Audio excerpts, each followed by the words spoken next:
Ladies and gentlemen, welcome back to the True Life Podcast. I hope everybody's having a beautiful day. I hope that you are ready to set the old version of yourself on fire and walk through fire to become the best version of yourself, because I have an incredible individual, and it is with great pleasure that I introduce all of you to Dr. Angela Mulrooney, a true visionary and pioneer in the realm of empowerment and transformation. Known as the Arsonist, Dr. Angela has dedicated her life to helping professionals break free from the suffocating constraints of societal shoulds and ignite their true passions. With a remarkable entrepreneurial journey spanning 15 years and the creation of four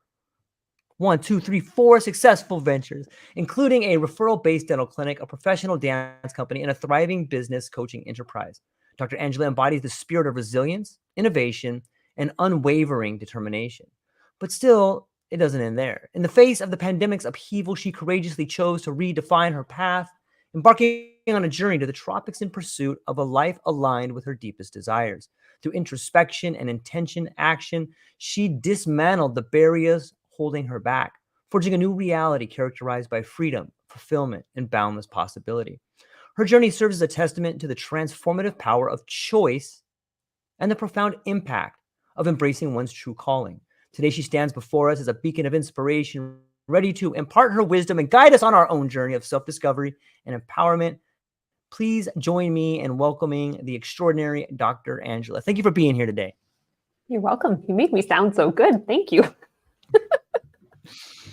Well, I'm excited to talk to you. And I think a lot of people listening are excited to hear about ways in which they can get rid of their shoulds. They can become the best version of themselves. There's never been a better time. Maybe you could just talk a little bit about what it is that motivates you, or maybe you could start at the beginning. What is this, a fire that's always burned in you, or where did this start at? Well, let's go with the first question. What motivates me? What I found is that a lot of highly talented professionals are like the way that I used to be, which was super shy. Like when I was first a dentist, I couldn't even look adults in the eye. I was good with kids, but I couldn't look adults in the eye. So I was just this ridiculously introverted person, really, really good at dentistry, but really terrible at communication and being able to be okay with myself. And so what I found is that a lot of professionals are exactly that same way. And a lot of the ones that I'm meeting are 55 plus. So they've been in their way for a long time. They've been stuck, not able to share their talents with the world, not able to create the impact that they want because of that desire to either hide behind a facade or just hide.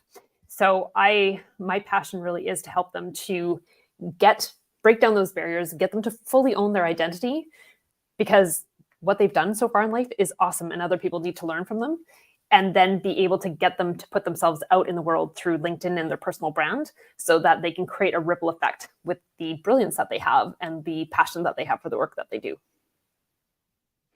I love it. It's interesting the word choice you use and the way you described it. What is this thing that seems to abide in us that says we're not enough? Is that conditioning, or is that like a learned behavior? It seems to be an epidemic of some sort. Like, why don't we believe that we're enough?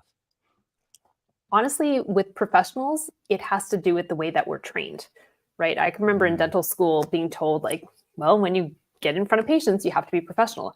And there's not really a definition for what that is. So you're always like checking yourself and checking what's going on around you to make sure that you're checking that professional box. And it is really limiting. It eats up a whole bunch of your brain power. It makes you feel like you're not enough. It makes you feel like you're going to get slapped by your governing body and you're going to have all these awful things happen if you aren't a certain way, which is not even defined. And what is changing in our world is that people don't want the facade. They don't want that professional person. They want you to step off that pedestal and show that you're actually a real human being. And for people who have been hiding behind the facade for a long time, just being yourself is really hard. And it's what a lot of people try to teach in marketing. They're like, oh, just be yourself. And it's like, well, that's a tall order when you are putting yourself out on especially a platform like LinkedIn, where it's full of smarty pants, right? You do not want to misstep.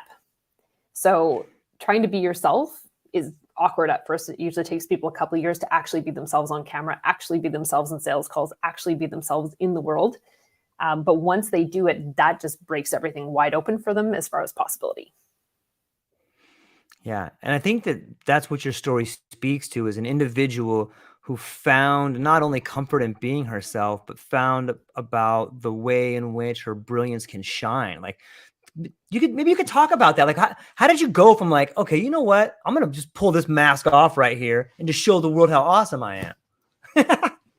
Yeah, it wasn't about showing how awesome I was. It was actually about saving my business. So when I was 28, I was 4.5 years into practice. And I had always said, I'm never going to have no intention of owning a dental practice, because I was also a professional dancer. So I had my 2 careers. They were both consuming a lot of time. And then I happened into this practice where one of my old bosses was like, can you just sub in for a little bit? He's like, I don't like doing dentistry, so I need someone to do this. And he's like, it's the kind of dentistry you love doing. So I'm like, okay, fine. So I was supposed to be subbing in for a couple of days. And then 24 hours before I was supposed to step in to do those couple of days, he's like, just take the whole thing off my plate. So you can work 5 days a week. It'll be great. I'm like, okay, fine. So I walked into this broken down practice in the worst part of Calgary, like the scariest part, according to the police as well. And it was the most rundown, disgusting thing I'd ever seen. Like the carpet was black because it hadn't been cleaned in 10 years, like gross. But the view from this practice was the best view I'd ever seen in Calgary. And every day that I went in there, I just saw more and more potential around me. I'm like, I could actually do something with this. And the previous owner was super charismatic. So here's me hiding in the corner as my little wallflower self. And he was this robust, charismatic character who like filled the room. And, after I bought the practice, I started to realize, if I'm going to get these patients on board with me, they actually need to know who I am. They need to know that I care. And so what I did was I made a deal with myself that I would have to stay in the room for 5 minutes and talk to adults. So I'd get in there and I'd actually like hold onto the underside of my dental chair and just sit there and talk. And like, not just talking at them, communicating with them, but just made myself sit there and sweat and turn red and just figured out how to actually get past it. Because I knew if I was going to be able to take them from this dentist who was 78 and get them to become a raving fan of me at 28, who looked like a little kid in her mom's pajamas, in her scrubs, and get them to realize that I was totally dedicated to their care and I was a great dentist, I was going to have to spend some time letting them see me and getting to know them and actually learning how to ask questions and not be so darn awkward. Yeah, that's a huge point, is building not only trust, but rapport with people. When you do that, like, you have to have rapport with yourself, right? Like that comes from self-confidence, that comes from past accomplishment. But there seems like a strange thing there, because you had a lot of success to be a dentist at 28 and be a dancer. Like, you had a lot of success, and that probably comes from hard work and sacrifice. So why was there that dichotomy? Like, you have this success in your personal life, but you were unable to talk to people. I don't understand that. It was just perfectionism. And it's funny because as a professional dancer, I could step into a character and be whatever I needed to be on stage. Right. It was so funny because people would find me backstage and I'd be like, don't talk to me. After doing this performance that was like a lot of energy, a lot of charisma to it. But off stage, I was so uncomfortable with myself, and I always felt like I wasn't good enough. And, you have these little gremlins in your brain that are telling you, you should be this, you should be that. Oh, you don't have the right hair. You don't have the right this, you don't have the right that for these things. And if you let those things take over, it just undercuts your confidence. And that's pretty much where I was when I bought that practice. It's so interesting to me, because at that part of our character, that it almost becomes like something we turn to, because on some level, when you're a perfectionist, like, it does make you better, because you're looking for the smallest detail to make you upset. And like, you're looking for that. Like, you want to be upset by the smallest detail so you'll be better the next time. But when you pan back, it's so detrimental, because it cuts off all your relationships. It makes it, especially in the realm of relationships, right? Yes. It's crazy. Absolutely. But in some level, it's imperative that people understand, just getting to know that about yourself, I think, is an incredible way in which to come to the idea of burning the boats or setting that on fire. Like, that, setting something on fire. And I love the term arsonist. I love the strategy of burning the boats when it's the right conditions. And maybe you could speak to that strategy and how you came upon it and why you used it and what you think about it. Okay, so the fire part actually did start with kind of burning the boats because I have pivoted a few times. I ended up losing my dental career at 32, which was quite unfortunate. So I only got 8.5 years out of my very invested education. And so after that happened, I was lost for a long time and trying to figure out, what was I supposed to do? Because I had put all my eggs in that one basket. Like dance was like, oh, I can do this. It was like, I was still building a career there, but my investment was really in the dentistry side of it. And so when it felt like the rug got yanked out from underneath me, I was really quite lost and trying to figure out, what am I going to do? Because I had done everything, like I felt I had done everything right. I had served the clients. I had taken care of my team. I had invested in myself and gotten an education beyond my original dentist education to be able to serve a different kind of clientele. I catered to people who were afraid of the dentist. So I was serving a community that really needed to be served, and yet the bottom fell out anyway. So I did find for a long time that I was really quite scared. And so I was pivoting to try and make sure that I had enough things around me in case one thing blew up, I would still have income from other places. And so as I built my companies after leaving dentistry, like I built my professional dance company first, and then I built my business coaching company for dentists, and then I built my social media agency, those things were all really built out of fear. I was just like, okay, I have this talent, let's build a company around that. I have this talent, I'll build a company around that, have this talent. And so I was just pulling things around me to try and make sure that I was going to be safe and financially, professionally, reputationally, all these things. And so it was really interesting because I would go, every company that I built, I was all in on. So I was all in on 3 different companies, and I have a ridiculous amount of energy. So I was able to put tons of effort into each of them. They were all very successful. But it got to a point after I moved to Nicaragua that I realized, okay, the serial entrepreneur addiction that I have is not actually working for me. And it's so funny because I got so many accolades from people because they're like, oh, you're such a badass, right? And I loved being called a badass. And I felt like a badass because I was doing things that other people didn't do. I was able to collapse time and make things happen in way less time and with way less resources than was theoretically possible. But once I moved to Nicaragua, I'd already sold my dance company because that was my only brick and mortar. My other 2 companies were virtual. I started to realize that, I'd burned the dance company down, sold it, but in its place, I just filled it with other things. So I was really good at just adding things to try and feel safe. And when I finally realized that this was really, really unhealthy for me, then I was like, okay, well, it's time to get really intentional. You got lots of skills between all the things that I've done. And I decided I wanted to burn everything down, build one company with one offer that was going to be able to take it to $1 million. So I sat down and I looked at all my skills. I actually had, I do have sticky notes here. So I had pink and yellow sticky notes. Nice. And I put one skill on each sticky note and stuck them on this whiteboard that was like 2 feet by 3 feet. And when I was done, I was like, well, this is not useful. So I went for a run. I came back, went to sleep. And then the next morning I woke up and my board was in my room. And I'm like, well, there has to be a reason I was inspired to do this. So I started organizing it and put my most loved skills in one corner, my most hated in the other. And what came out was really my top 3 skills that were contributing to my zone of genius. And so what I did was I took those 3 things and wrote yes above them. And that became the only things I was allowed to say yes to. All the other business that I was doing, I had to have some pretty hard conversations with people who had been with me for a while. Say, this is what I'm doing now. I can serve you in this capacity, but everything else that I've been doing that doesn't fit into this, I will refer you to one of my friends. So I guess I burned the boats on that, but I really felt like I was burning down everything that wasn't working so that I could just get laser focused and go really deep into what I was a genius at and get more masterful at it. That is an intense process, and you are a badass.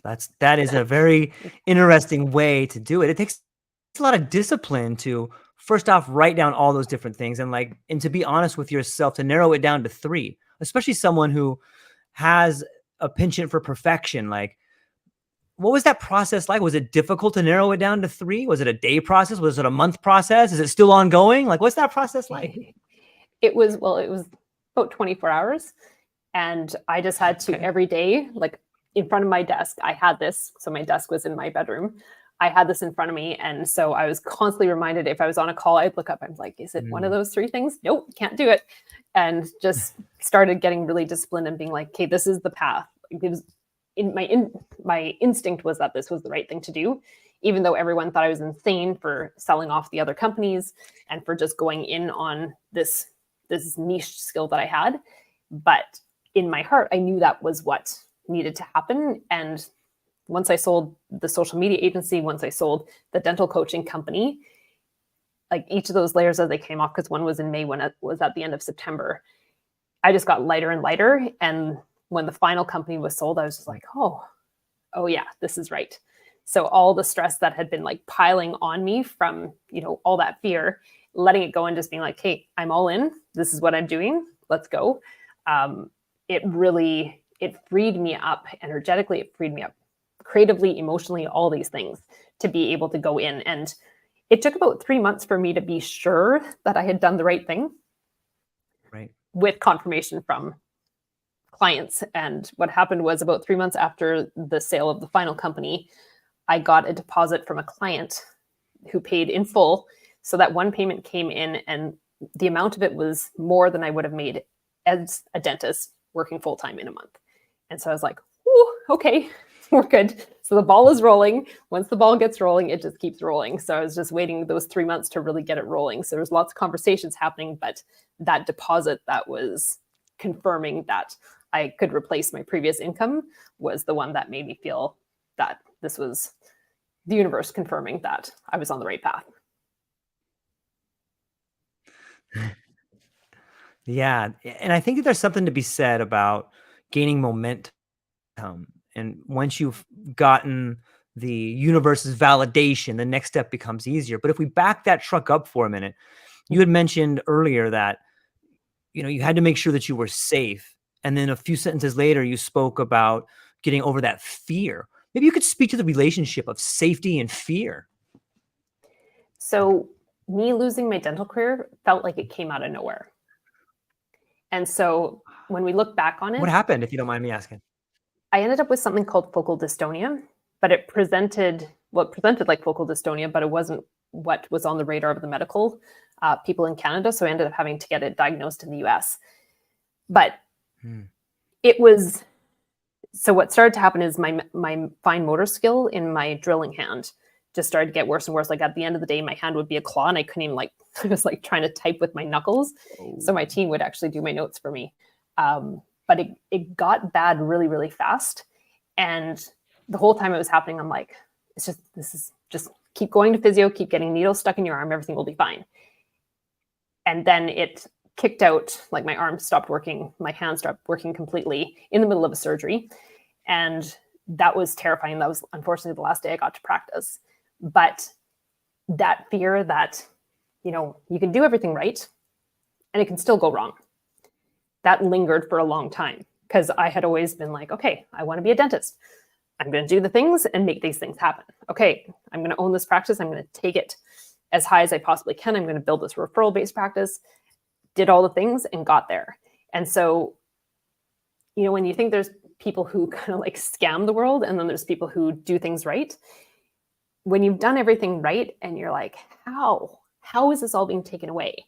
That created a lot of fear because I'm like, well, how am I going to really ensure that everything is going to be okay moving forward? And you can't, right? That's just a fallacy for me to even think that I could have done that. But there was severe fear that everything, like the bottom would fall out again. And so again, I was just trying to create multiple streams of income, making sure that I was leveraging every skill in my toolbox to make sure that I would be financially safe. Because that feeling of not knowing what's going on in we have disability insurance in dentistry and amongst other professions as well. And it's supposed to be a 30-day policy. Well, the policy didn't pay out for 6 months. So for 6 months, I'm watching my resources dwindle. I was $150,000 in debt by the time they diagnosed what was going on. And that was terrifying. I lost everything. I sold everything down to my knives and forks and plates, right? And I ended up living out of my car for a little while too. It was awful. So to have that, go from everything is working to everything like really not working, that it definitely left a dent in my confidence. Yeah, thanks for sharing that story. It's looking back on it, do you think that was necessary for you to have the fire that you have today to overcome that? Like to see yourself go through that?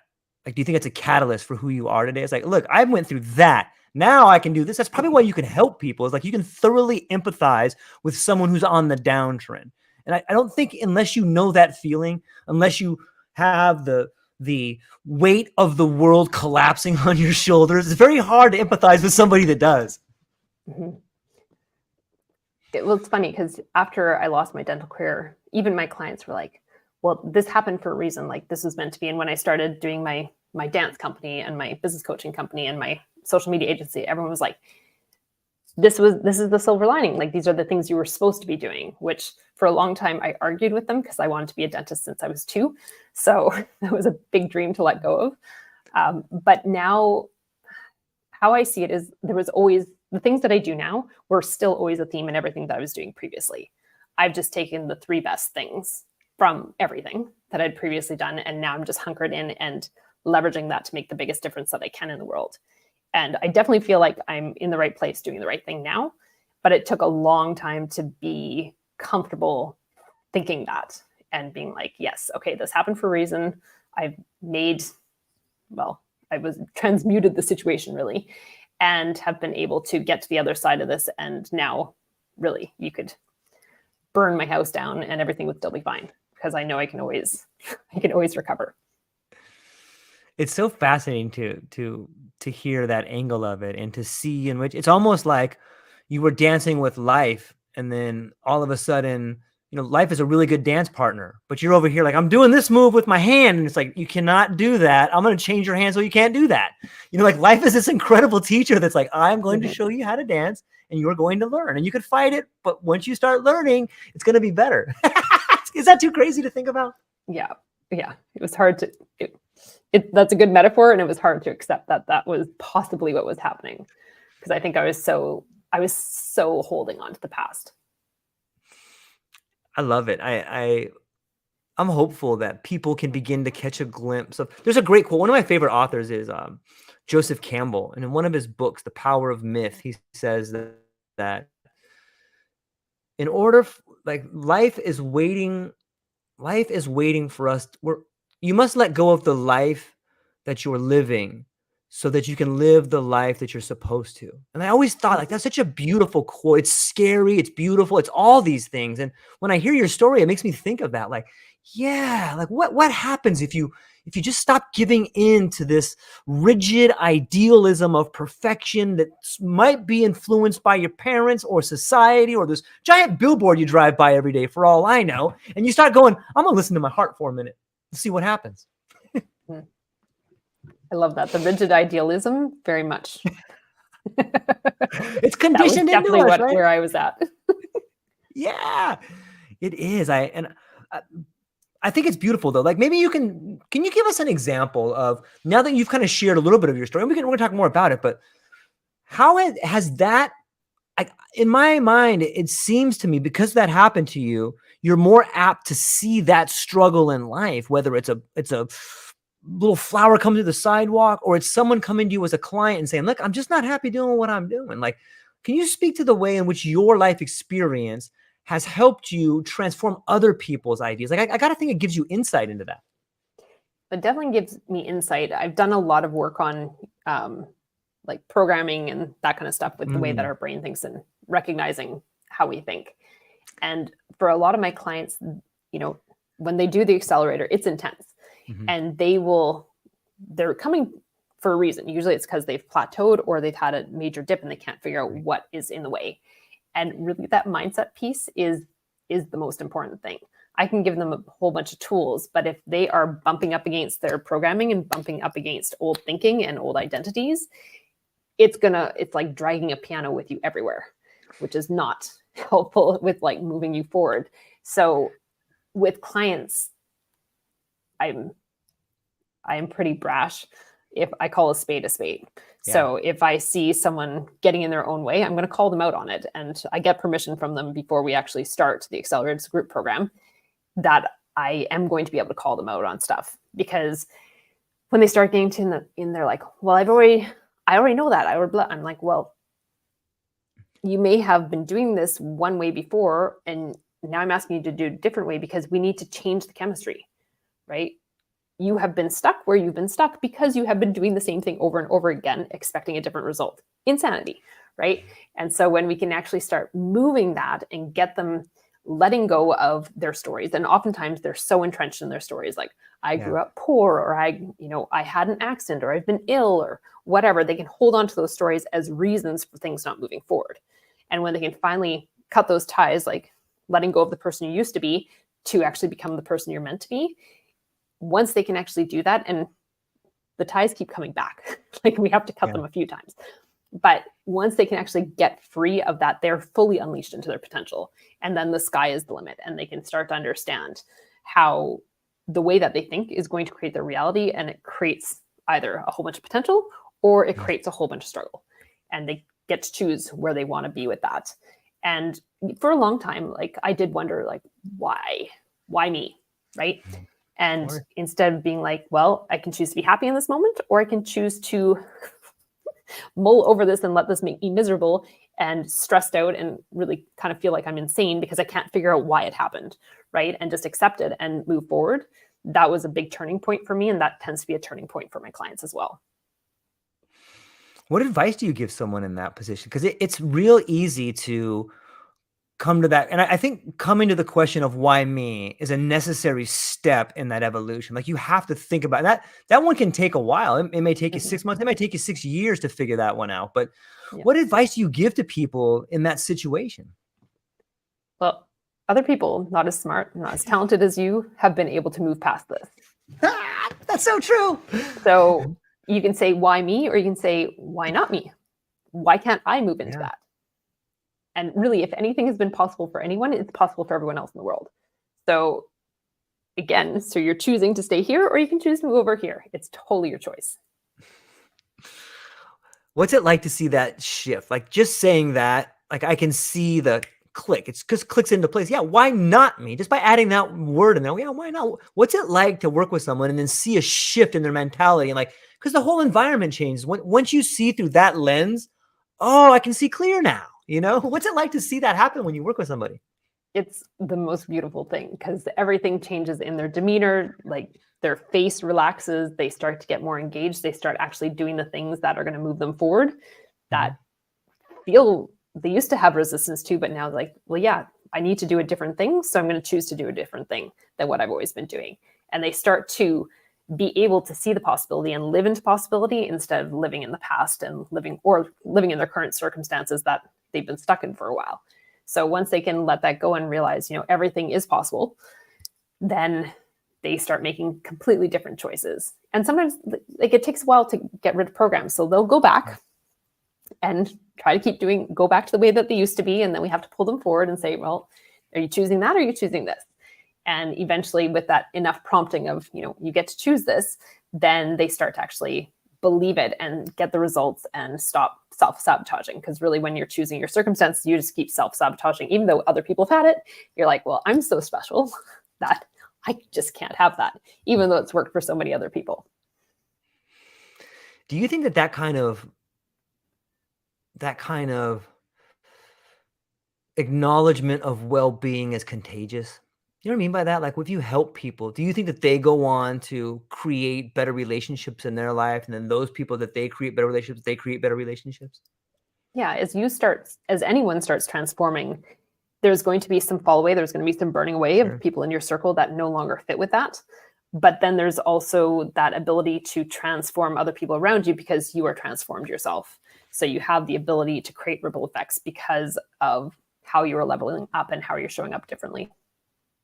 Yeah, it's almost like magnetic in a way, and when you look at magnets and you see that it draws into it, like the idea of a magnet pulling something close to it. Like if you're positive, you what you radiate outward is what you kind of get back. And It's just interesting to think how that works in life. And when you start changing the way you see yourself, you change the way other people see you. That sounds like it shouldn't be, but it's true, right? Well, I think once they see the possibility in themselves too, they see so much more Ah, possibility in their clients. So then they're mhm. able to not subscribe to their barriers, like their clients' barriers. Yeah.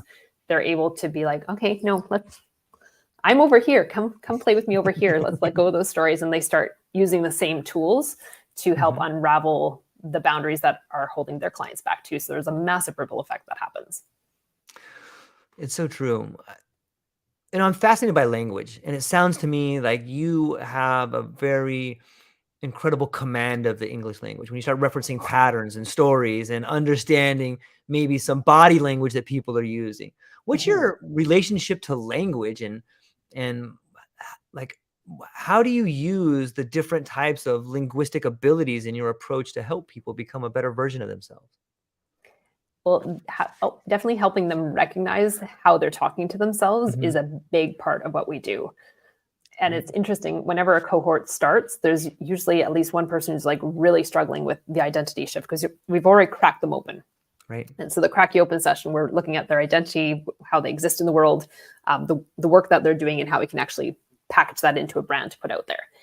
And the word, like, every once in a while, someone says, "Oh, I feel stupid," or "I'm stupid," and I'm like, Mm, we're not allowed to use that word in mm, here.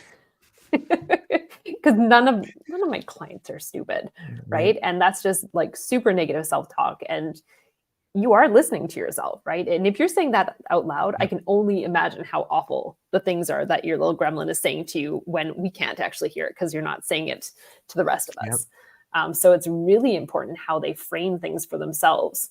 And yes, language definitely plays a part in that because, again, you can speak into possibility, you can speak into circumstance, you can speak into your past. There's so many different ways to play with that.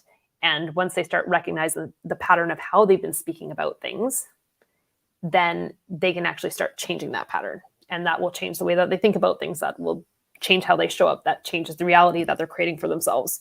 And it's really amazing when you go back and, like, once in a while I'll go back to, when we finished off the Cracky Open session, how they talked about it, and just seeing, once they moved to the Badass Entrepreneurs Club, they finished the accelerator and they moved on.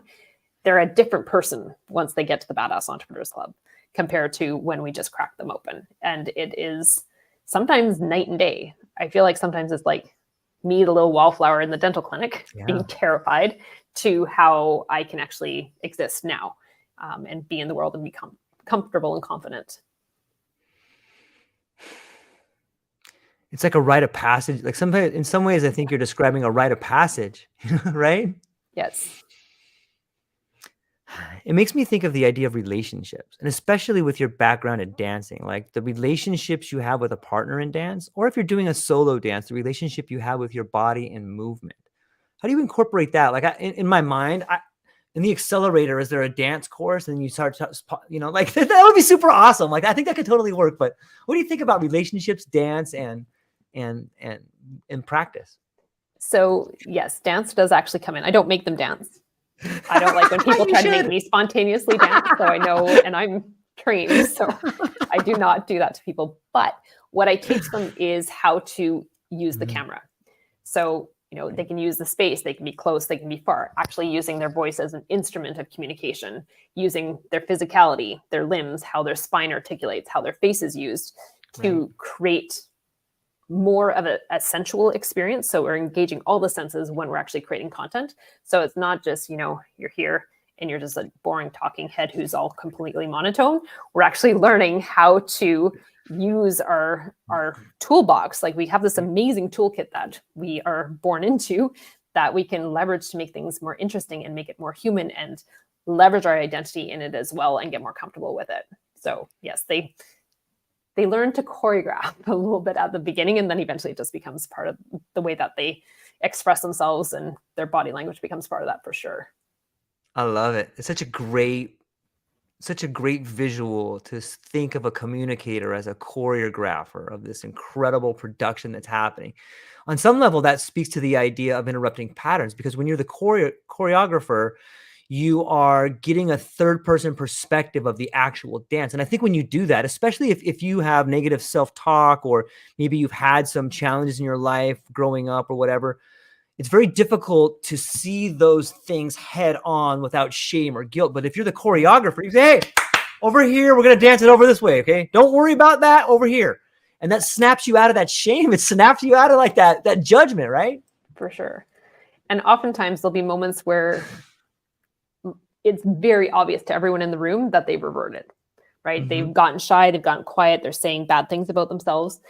And I'll be like, okay, we're 40 minutes into the session. Go back and watch the recording at that point. I want you to witness yourself and see how you showed up.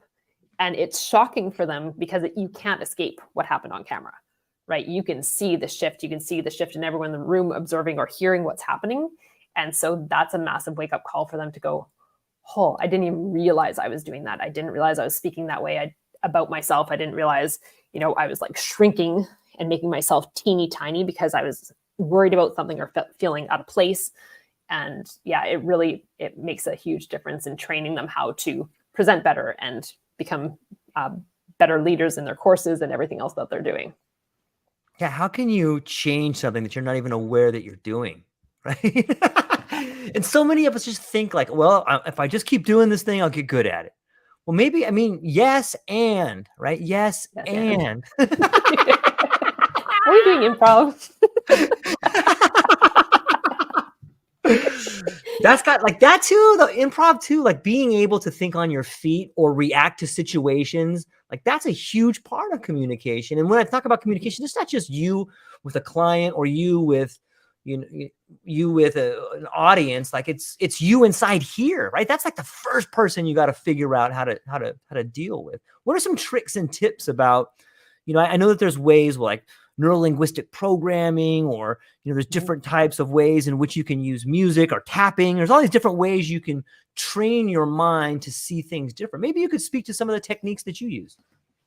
So I am trained and continuing my training in NLP.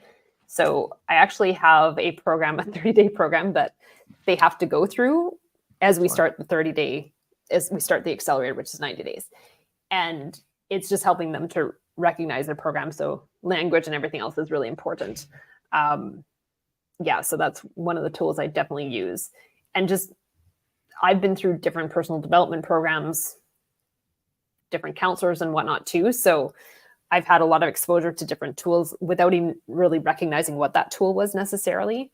So I just try to bring my stuff in, and I will do whatever I can to help, but sometimes we need to get them with someone else who can help them, who can just give them a different perspective. So whatever we need to do to get them to break through is I'm on board for.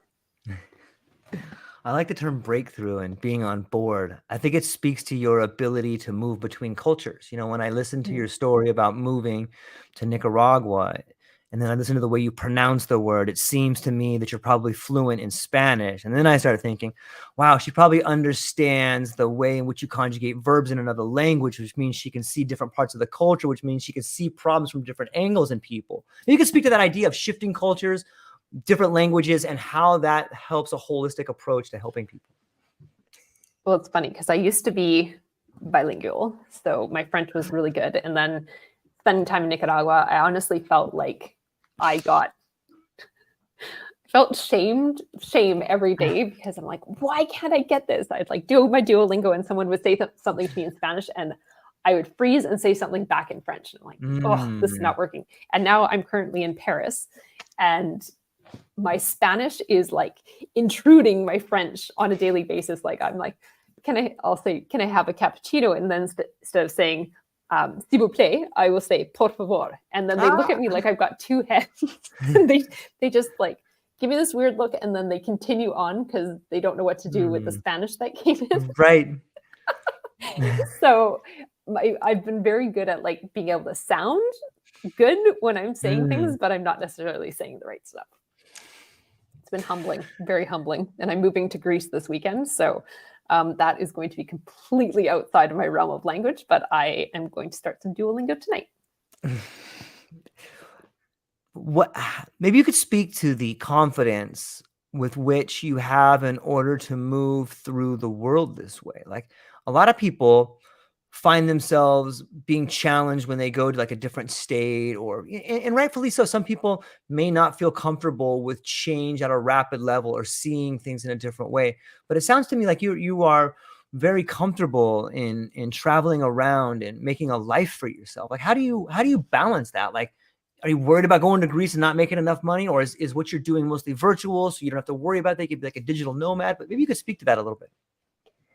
So, well, I've been through worst case scenario, right? My life really got burned to the ground when I lost my dental career. Mm-hmm. And what I've realized, even, after building all those companies and trying to create safety, I'm damn good at making money. So I can always find a way to make money. And as far as like making money locally, my company is online. So I can be anywhere in the world. As long as I've got an internet connection, I can work with my clients. So I've beautifully designed that to give me that freedom. And so, no, I don't really have, that's not true. There has been some fear in my mind. Like when I moved to Paris, the first week that I was here, I decided I wanted to go to see a circus show. It was like the auditions for the big circus companies. And on the way, like I walk really fast, like ridiculously fast. And this guy made eye contact with me and then said, bonjour or salut. And then I heard him saying like, mademoiselle, mademoiselle. And I'm like, I know I did not drop anything and I got to get to the show. So I'm making a beeline for it. And he's like behind me without me like fully realizing it. I knew there was someone behind me, but I didn't know it was him. And he grabs my shoulder and spins me around and then wants to come on the subway with me. And I was like, it's kind of uncomfortable, but not really. I think I was a little bit shocked by the whole situation. So I didn't really stand up for myself. So I'm on the subway. He's sitting beside me. He's wanting to like hold my hand and all this stuff. Like it was bizarre. And finally I was like, this, you're a stranger to me. He's like, he's asking me to come back to his hotel and all this kind of stuff. And I'm like, no. And so before my last stop, I actually like said really loudly in French, like, you're staying here. I'm leaving. Do not follow me. So that enough people around me would hopefully like clue in and be like, okay, there's a situation we need to help her to get away from. Yeah. So that honestly shell shocked me a bit because I didn't have contacts here. And I was like, if I guess worst case scenario, if I go missing, nobody's going to know for a few days. Right. So as I'm moving on, I'm actually I'm continuing to trek east until I loop the globe. So this is going to be a year of world travel. So I'm moving to a co-working hotel in my first stop in Greece. And then the next one is actually a co-living space, which sometimes they used to call them hacker houses. So a bunch of entrepreneurs get together in a house, they do their work during the day, go have adventures, and enjoy the location. So there's that security that I'm trying to build as I move forward, because that situation, it did shake me, and it's not, unfortunately, wasn't isolated. It has continued to happen almost on a daily basis here, that someone is like chasing me down and grabbing me, or like trying to get my phone number and all this kind of stuff. Whoa. So it's, it's a little unnerving. And it definitely made me kind of hole up in my apartment more than I should have while I've been here. But now I feel like I built safety into the next part of it. So hopefully I'll be able to be a bit more adventurous with it. Yeah. It sounds like you have a fond relationship with awareness and what the world is trying to tell you. Get to Greece, get out of there. It's my blue eyes. It's my blue eyes always, they get me in trouble. And I'm just like, I'm just making eye contact to make sure I know who is around me. It's not an invitation. Yeah. And I think that people who are confident and have a good outlook on life have something that other people want, and you can see it. They want to be around you. They want to be next to you. And just go out into a crowd and you can tell who's like, oh, I don't want to be here. Or, you know who's having a bad day. And there's somebody who's cracking a joke. And like that person probably seems happier to be around. That's an interesting part to think about too, is the way in which we carry ourselves through life. And like you said, the ripple effect that can have, right? Mm-hmm. I've got a little funny story for you yesterday by the person I got chased down by. And he was like, so he's probably like 6'3". He was really tall and lean and long-legged. And he's trying to catch up to me. He's like, he says in French, like, you're really, really fast. And he's like, you walk really fast every day up this street. He's like, where are you going? And I'm like, well, I'm going to the gym. He's like, there's no gym around here. I'm like, yeah, it's 25 minutes. He's like, I can't believe you walk 25 minutes each direction. I'm like, it's a really good gym. And he said, so there's always people hanging out in cafes. That's part of the Paris experience. He's like, so our nickname for you, because like, I've seen you over and over again. He's like, our nickname for you is Beat, which means fast. He's like, oh, there goes Beat. So I was like, okay, so that one was like the least weird, creepy experience I had. It totally made me laugh. And when I came charging back, he was outside the cafe and he was like, bye, Beat. So that was a nice turnaround on the situation, a nice twist on the situation that I hadn't experienced. So that has definitely, in the 24 hours, has made me chill out a bit more on that hyper awareness because of what had happened before. Yeah. And I think it's important to underscore the different cultural norms in different places. Like in America, like we're pretty uptight, you know, like this person's in my personal space over here. They better get out of my personal space, you know, but you go to, you know, even in Hawaii, in some places, like there's a heavy influence on different Asian cultures, and there's a different set of social norms. And like, I could be really uncomfortable if someone else is just like this close to me. Like, I'm going to try to get this fishing rod over here in front of you. And I'm like, wait, do you see what's going on here? What? You're right here. And they're like, what's wrong with you? You know, is it different? Like, is that has to be something you take into consideration when you work with clients from different parts of the world? How do you go about researching that? When we do the Crack You Open session, we get pretty vulnerable about things. And so there's different permissions that I will ask based on, like, they pretty much tell me their whole history, traumatic wise, business wise, personal wise. And so it allows me to ask questions. And sometimes I mess up and sometimes I will hit a nerve in class. And we just have to talk about it. And like, what did I trigger there? Because it was not, like, it's not intentional. And then we just adjust and move forward. And sometimes they trigger me too, right? Yeah. As the leader, like, I have a lot of skin in the game because I guarantee that I'm going to help them make their first 125K. So I have a lot of skin in the game. And so I sometimes get my feelings hurt too with some of the things that they do if they're being resistant, or I'm like, they reject an idea that I know is going to work for them. So sometimes we have to have conversations that go both ways.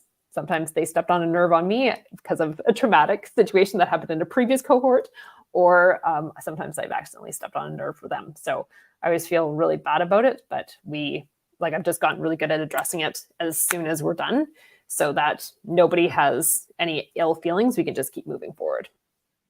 Yeah. And it's interesting to think that a person with whom is at times in difficult situations or in difficult personal conversations with people learns to be a really good person. You know, like you have to adapt to that. Hey, this is something very important to this person. Even if I think it's dumb, it's very important to this person. I need to take my emotions out of that. Like, that's a tough thing to do as a leader. Mm-hmm. Yeah. You learn a lot about kindness in both directions. Yeah. And also just seeing things through people's lens. Like, that's why I like the Crack You Open session, is because I get deep into their world. And so I understand a lot of their viewpoints. So when we get into the accelerator, it's easier to obviously help them with their business, but it's also easier to see where they've been coming from.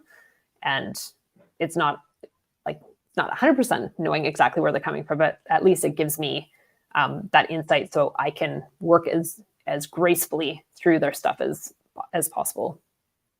I love that word. And I love the way that the image that it gives me, but it brings up a question of, you know, when you are a coach or when you're helping people and you're cracking them open and you're trying to empathize with them, that can be a slippery slope sometimes. On one ways, it can be addicting. Like, you can think like, I'm the medicine changing this person, you know, or like there could be feelings that come up that maybe might not be appropriate or something like that. How do you navigate that landscape? I've been pretty good about being neutral in that situation because my job is just like detective. So sometimes they'll like barely go down a pathway. So I'm having to go and ask more questions. And I try to stay neutral, and things get emotional during the practice open session. There's usually some tears. Yeah. And we just work through it and find out where that came from. And it might be something that we leverage in their brand, or it may be something that is not necessary. But I try to uncover as much. So I'm always like, we're going to dig up all these like piles of dirt, and then we're going to organize them and figure out what belongs and what doesn't. But we're going to be digging. So expect we're going to get into some stuff that's going to move emotions, good or bad. And all of it is what it is. And it's necessary to actually get to really that deep personal brand that people are able to be understood in the marketplace, because there's not that facade that they're holding up. They're just learning to be themselves. I admire your ability to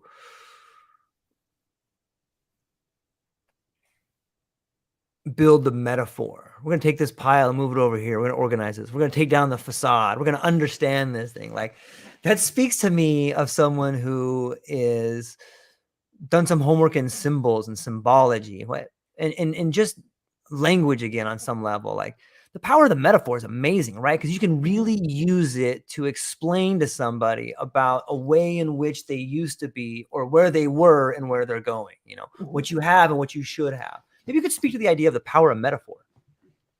Well, metaphor is really interesting, because a lot of people, they try to bring in a whole bunch of metaphors that get confusing in their brand, right? And sometimes they'll start with one metaphor and end with another in the same sentence. And so we learn that's a big part of the brand too, is like, what are the symbols we're going to be using? What is the metaphor that we're going to be using to make sure that we stay consistent with the brand, right? Like, I'm not going to say, go and blow something up. I'm going to go burn it down, right? The Arsonist theme is throughout, whether you like the idea of burning things down or not.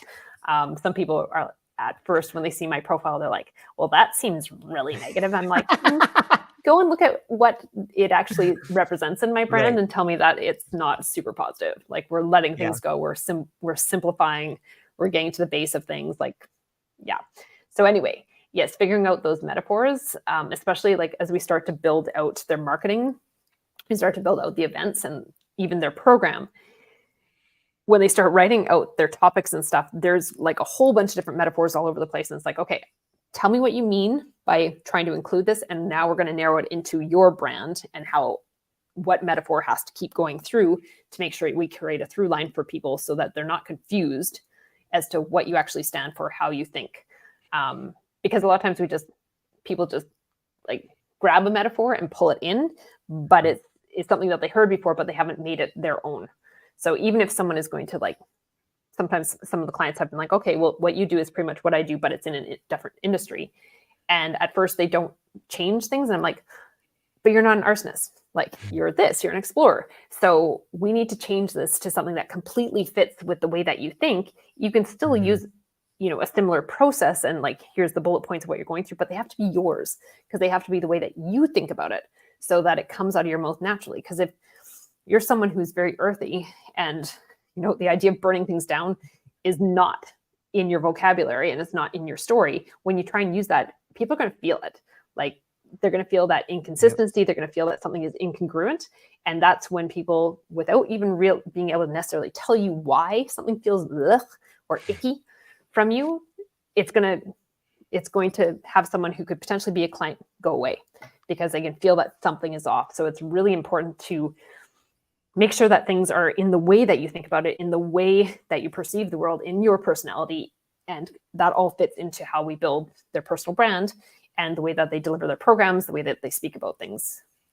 Yeah, it's definitely very important. Yeah, it's speaks to the idea of authenticity, and like, we can sense that on some level, right? 100%.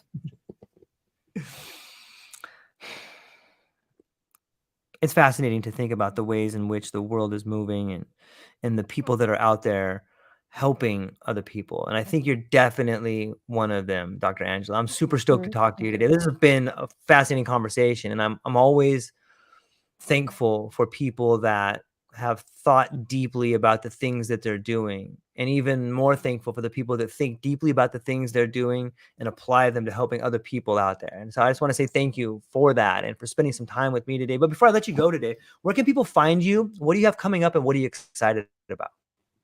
So where they can find me, the best place is LinkedIn. That's where I live and breathe. As far as what's coming up, every month I have either a challenge or an intensive. So in either format, you're spending 5 hours with me, moving and getting some transformation in your business and yourself. And then what was the last part of the question? What are you excited about? I'm excited about trekking around the world and truly doing the digital nomad thing and figuring it out in different places on a regular basis. It's very exciting to me because that was the original reason I left left Canada for Nicaragua.